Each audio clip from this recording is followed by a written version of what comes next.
আমি একজন স্কাউট, যে কারণে বলবো যেন কেউ কখনো কোনো ছাত্র বৃত্তি না বসে দেয়। স্কুলের ছাত্ররা স্কুলে থাকতে পারে, আর যেন ওদেরকে রাস্তায় না বেরোতে হয়। আর আসসালামু আলাইকুম। আসলে আমরা বিগত বেশ কিছুদিন যাবৎ একটা অস্থিরতার সাথে বসবাস করতেছিলাম, ওই ঢেউয়ের স্রোতের মতো। তো কোথায় গিয়ে থাকবো এটা আমরা কুল কিনারে জানতাম না,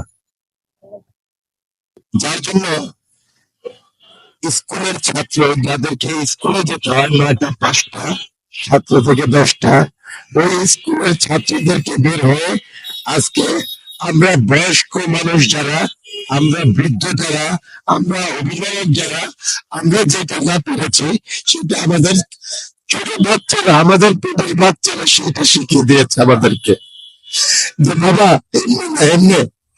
তো আমাদের পরবর্তী প্রজন্ম যেন এইভাবে চলতে পারে, স্কুলের ছাত্ররা স্কুলে থাকতে পারে, আর যেন ওদেরকে রাস্তায় না বেরোতে হয়। আর ওদের দিকে আমাদের সবসময় সুনজর যেন থাকে, এটাই আমি বলবো। শুধু আমি না, আমার মনে হয় প্রত্যেকটা অভিভাবক যাবে, কারণ প্রত্যেকটা অভিভাবক এতদিন ছিল টেনশনে, এখন কোন টেনশন নাই।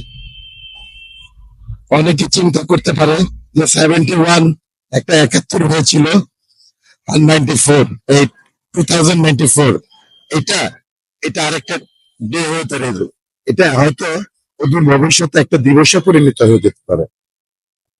এটা আপনি আমার, তবে আমার সব ছাত্রদের প্রতিও ইয়ে থাকবে যে এতদিন যা করার যা করার করেছিল, রাস্তা দরকার দাবি টাবি সবই হয়েছে, এখন যে যার জায়গা থাকবে, যেন কোনো ক্ষতি না হয়, কারো কোনো যেন ক্ষতি না করুক।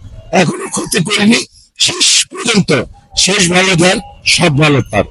এখন কারণ তাদের কে ইউজ করতে চাইবে অনেকে। আমি একজন স্কাউট, যে কারণে বলবো যেন কেউ কখনো কোনো ছাত্র বৃত্তি না বসে দেয়। আমি এই বলে আমার